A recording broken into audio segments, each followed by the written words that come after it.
नमस्कार दोस्तों, एक बात तो आप सबने सुनी ही होगी कि भाग्य से ज़्यादा कभी किसी को कुछ नहीं मिलता।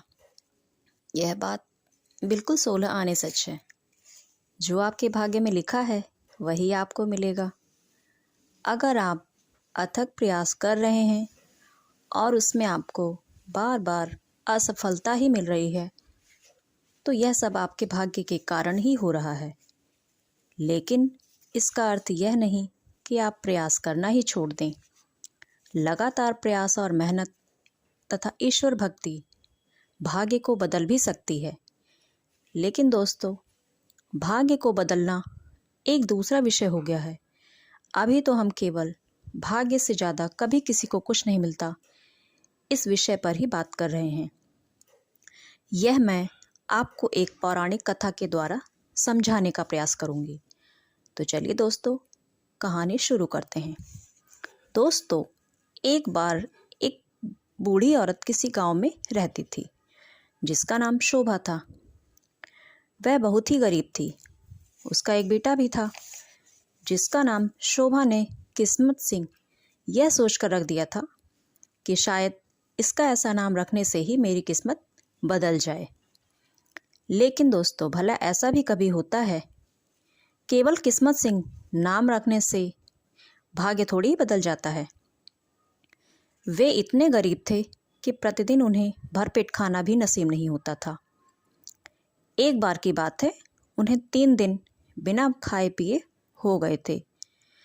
शोभा का बेटा बहुत दुखी था और परेशान भी। वह अपनी माँ के पास आकर बोला, माँ, हम इतने गरीब क्यों हैं? तब उसकी माँ ने उससे कहा कि बेटा, भगवान ने हमारे भाग्य में यही लिखा है, इसीलिए हम इतने गरीब हैं। किस्मत सिंह बोला, मैं आज ही भगवान से पूछूंगा कि भगवान ने हमें इतना गरीब क्यों बनाया है, हमारे भाग्य में इतनी गरीबी क्यों लिखी है। यह बोलकर वह जंगल में भगवान की तलाश में निकल पड़ा। माँ ने उसे बहुत समझाने की कोशिश की, रोकने का प्रयास किया, लेकिन वह नहीं रुका। चलते चलते उसे कई दिन जंगल में बीत गए।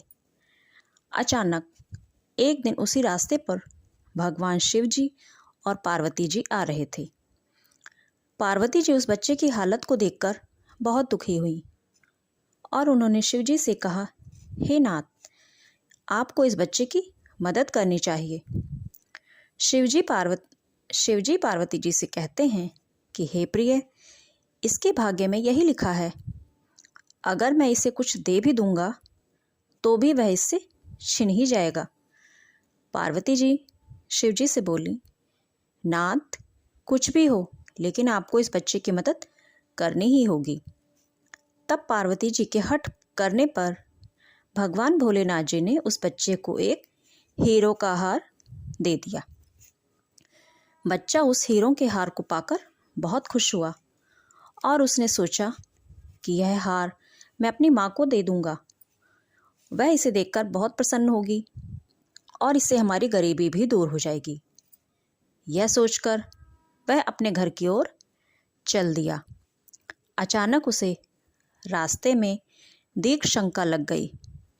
वह दीर्घ शंका से निपटने के लिए चला, लेकिन उसने मन ही मन सोचा कि मैं अपना यह हार किसी पेड़ पर रख देता हूँ और शौच से निवृत्त होकर मैं इसे उठा लूँगा और घर की ओर चला जाऊँगा। यह सोचकर उसने एक पेड़ पर अपना वह हीरो का हार टांग दिया और शौच के लिए चला गया। लेकिन जब वह शौच से निवृत्त होकर लौटा तो वहाँ उसे उस पेड़ पर कोई हार नहीं दिखाई दिया। उसका हार एक चील उठा ले गई। वह बहुत दुखी हुआ और पुनः भगवान की तलाश में चल पड़ा। कुछ देर चलने पर पुनः पार्वती जी ने उस बच्चे को देखा। उसकी दोबारा वही स्थिति देखकर उन्होंने फिर भोलेनाथ जी से कहा कि हे नाथ, आपको इस बच्चे की दोबारा मदद करनी चाहिए। इस पर भोलेनाथ जी ने श्री हरि विष्णु जी से उस बच्चे की मदद करने के लिए कहा। इस पर श्री हरि विष्णु जी ने उस बच्चे को एक अनमोल अंगूठी दी। वह अनमोल अंगूठी पाकर वह बहुत प्रसन्न हुआ और अपने घर जाकर माँ को दिखाने के लिए सोचा। उसने अंगूठी को अपनी जेब में रखा और घर की ओर चल दिया। रास्ते में उसे प्यास लग गई तो वहीं एक पास में नदी थी। वह उस नदी पर पानी पीने के लिए चला गया। पानी पीने के लिए वह जैसे ही झुका, उसके जेब से अंगूठी निकलकर नदी में जा गिरी और उसे एक मछली ने निगल लिया। दोबारा अपनी वही स्थिति देखकर वह फिर से बहुत दुखी हुआ, लेकिन उसने हिम्मत न हारी। वह तीसरी बार भगवान की खोज में निकल पड़ा। अब फिर से पार्वती जी उस बच्चे को देखकर भगवान शिव जी से आग्रह करती हैं कि हे नाथ, हमें इसकी फिर से मदद करनी चाहिए। इस बार पार्वती जी के कहने पर फिर से भगवान शिव जी ने ब्रह्मा जी से उस बच्चे की मदद करने को कहा। ब्रह्मा जी ने उस बच्चे को कुछ हीरे दिए। उन हीरों को पाकर वह बच्चा बहुत खुश हुआ, पर इस बार वह उन हीरों को लेकर सीधा अपने घर की ओर चल पड़ा तथा मन ही मन सोच रहा था कि मेरे साथ 2 बार ऐसा हो चुका है, अब मैं तीसरी बार अपने साथ कुछ गलत नहीं होने दूंगा। और वह बिना कुछ देरी किए घर के लिए निकल पड़ा। घर पहुंचकर वह अपनी माँ को ढूंढने लगता है, किंतु उसे उसकी माँ कहीं भी दिखाई नहीं देती हैं। अब वह उन हीरों को अपने घर में एक लोटे में रखकर अपनी माँ को ढूंढने के लिए निकल जाता है। इसी बीच उसके घर में एक चोर आता है और उसके हीरे वह लोटा उठा ले जाता है। जब वह अपनी माँ के साथ अपने घर आता है और माँ को हीरे दिखाने चलता है तो उसे वहाँ वह ना लोटा दिखाई देता है और ना वह हीरे। वह इस बार फिर से बहुत दुखी हुआ, किंतु उसने अब बेहिम्मत नहीं हारी और वह फिर चौथी बार अपने प्रश्नों का उत्तर जानने के लिए भगवान की तलाश में निकल पड़ता है। पार्वती जी ने पुनः उस बच्चे की वही हालत देखी और भोलेनाथ जी से कहा, हे प्रभु, यह बालक कितना साहसी है। भाग्य देवी से कहिए कि इसकी मदद करें। इस पर भोलेनाथ जी ने भाग्य देवी से कहकर उसकी मदद करने को कहा। अब तो आखिर भाग्य की देवी ही मदद करने आई हैं, तो फिर क्यों ना कुछ अच्छा ही होगा उसके साथ। भाग्य देवी ने उसे कुछ सोने के सिक्के दिए।